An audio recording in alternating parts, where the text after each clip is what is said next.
Trig Symmetry we're looking at. This is the y is sine 30 equal to sine 150. Because clearly we've seen them and both of them are equal to a half, aren't they? We've calculated them so many times it's not funny. But how and why does it work? So it's got to do with the symmetry. There's my 30 and there's my 150. And you would see that that's 30. So essentially what we have is a triangle out this way and a triangle out that way, and they are the same triangle.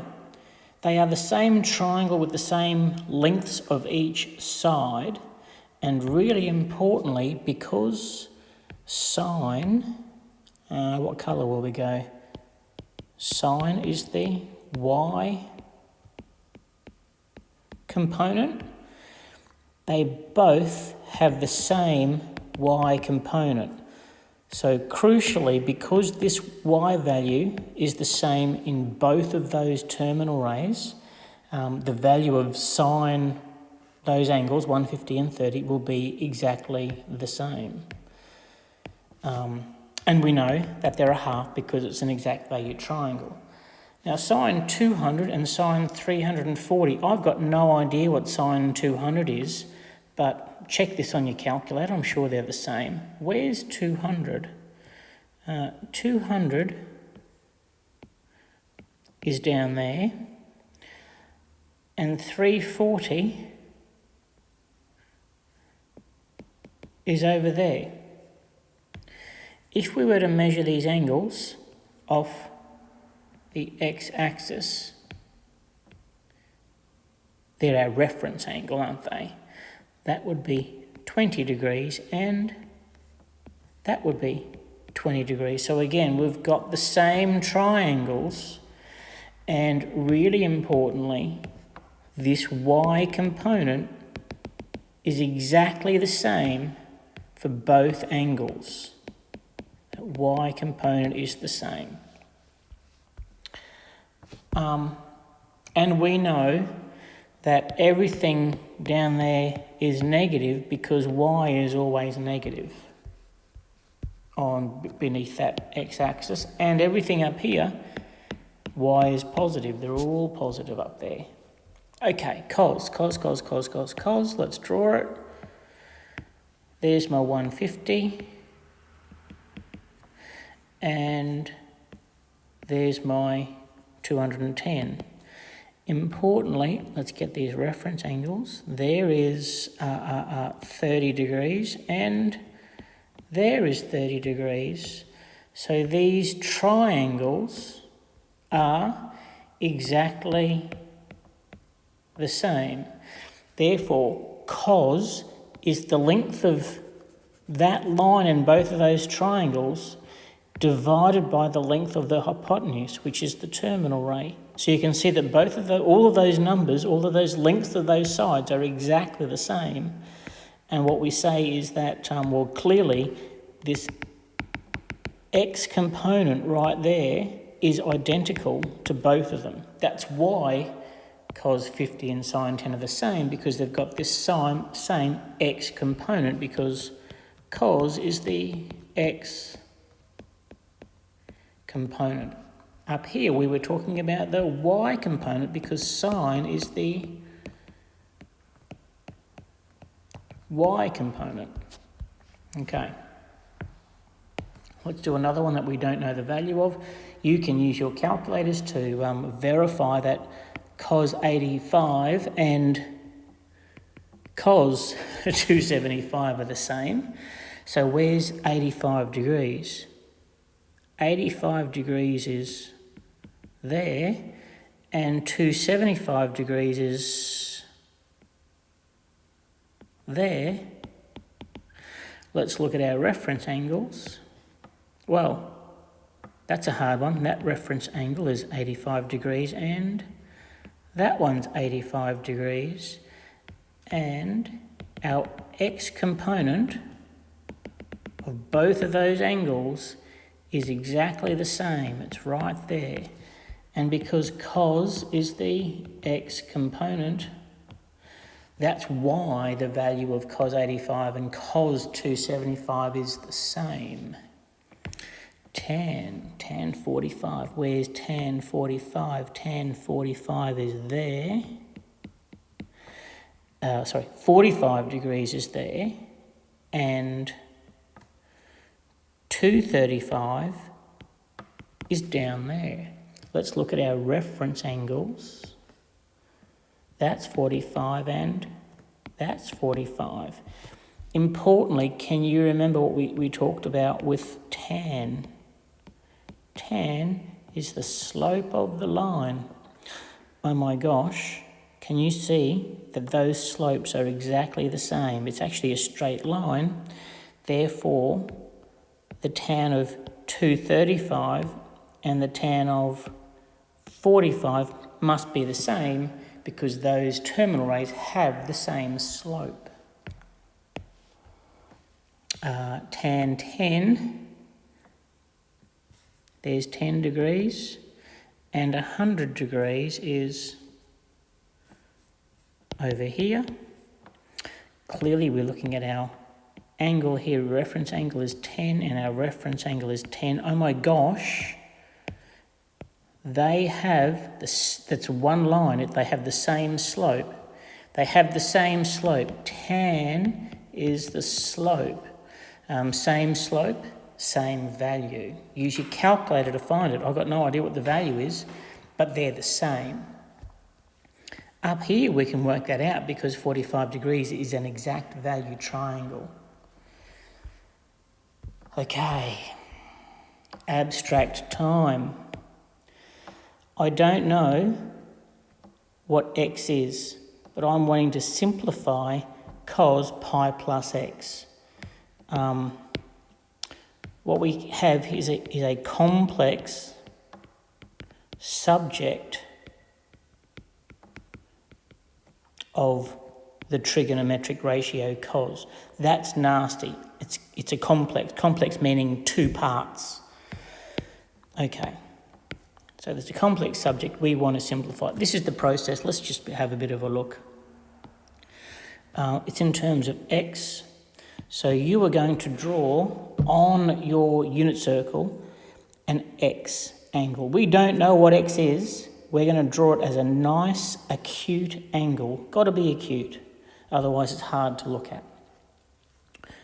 We now want to draw the angle pi plus x. Well, there's pi and x is a small little acute angle. So that's the angle pi plus x. So my reference angle down here is x, and that's the same as x. So we know that whatever that value is for cos of that line, that angle, it's the same as that angle because these triangles are the same triangle. That's that symmetry we were talking about. So we know that cos pi plus x is the same as cos x. Right. Cos of x has to be positive because out here the x component is positive, so cos is positive. Out here,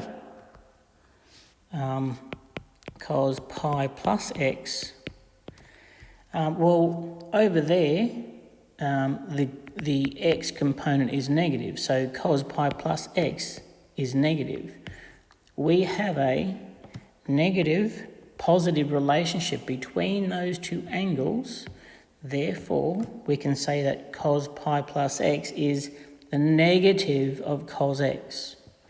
So whatever that value is the negative of it because it's on the negative side of the x-axis. So that is simplest form of that. That was fun, wasn't it? Sine pi minus x. There's nothing like doing some examples. Don't dwell on it, just do. Right, so the process. we need to draw x as a nice acute angle. It makes it easy for our eyes to see. There's our x. I now need to draw pi minus x, which is pi minus x. So that's the angle, pi minus x.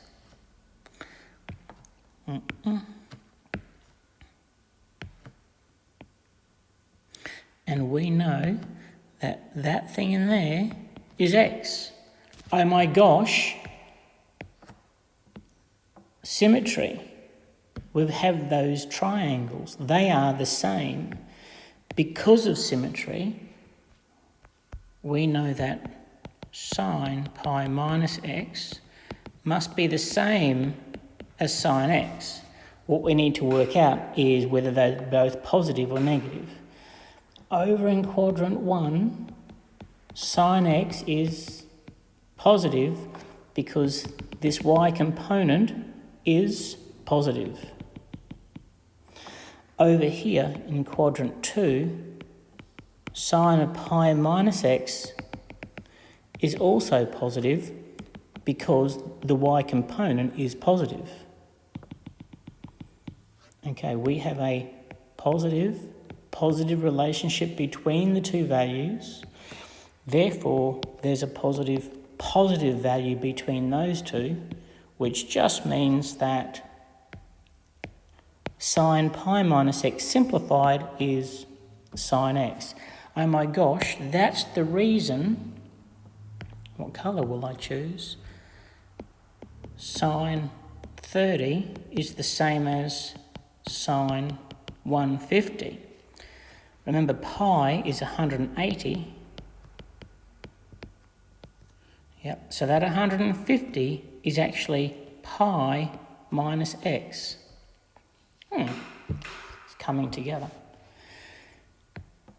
Okay. Minus x. There's my minus. Oh, I didn't do that right, did I? Where do I start with? I've got to start with x being a positive, small, acute angle. Then I'm going to draw the required angle, which is minus x. Again, you can see that symmetry. Those two triangles are the same triangle, so the ratio of the opposite over the adjacent is the same as the opposite over the adjacent. I've got no basement here. Okay. Now remember, tan is the slope. So in quadrant 1, tan is positive. In quadrant 4, tan is negative. That's a V. Okay, so we know through symmetry that tan minus x will be the same, the value will be the same as tan x because it's the same triangle. We just need to work out whether it's a positive or a negative, and we have a positive-negative relationship, which means if this is positive, then tan x must be negative. So the simplest version of tan minus x is actually minus tan x. Surely, how many more have we got to go? How many? Can I go a bit faster for you? Yes, please. 2 pi, sorry, there's my x. So 2 pi plus x is the same line. So that's called a co-terminal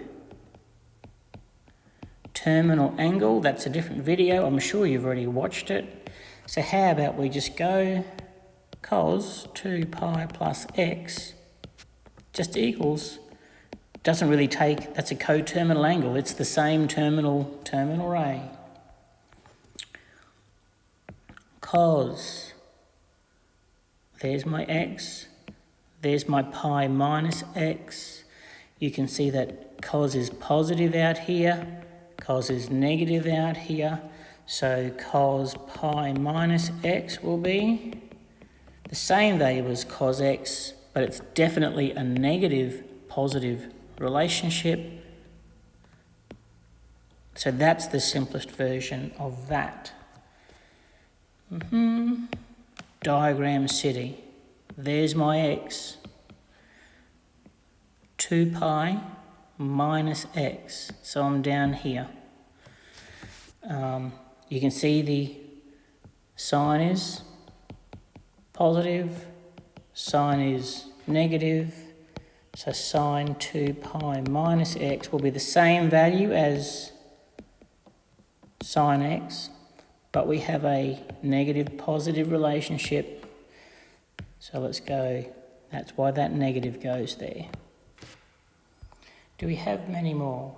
Oh my gosh, you're going to love it. Sorry, long video. Determine the quadrants where tan of x is greater than 0. What is that talking about? Okay. Tan is the slope of the line. So over here, tan is positive. Over here, that line has a negative slope. So tan is negative. Tan is positive. Tan is negative. Hey, where is tan of x greater than 0? Here, here, so quadrant 1 and quadrant 3. Determine the quadrants where sine x is greater than cos x. Okay, let's be quick. Sine x and cos x are both positive. Sine x is positive, cos x is negative.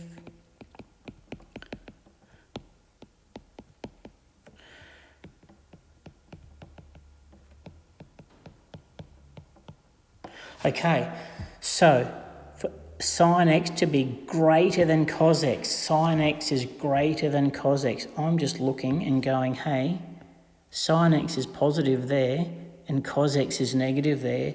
That's definitely sine x is bigger than cos x. I don't know what the values are, but sine x is definitely bigger. Here, we don't know. They're both positive, so cos might be bigger than sine for some values of x. So for that particular one, we're going to look at our cast quadrants there and just go quadrant 2. And that's it. That's quite abstract, isn't it? But it's all your understanding of symmetry of trigonometry.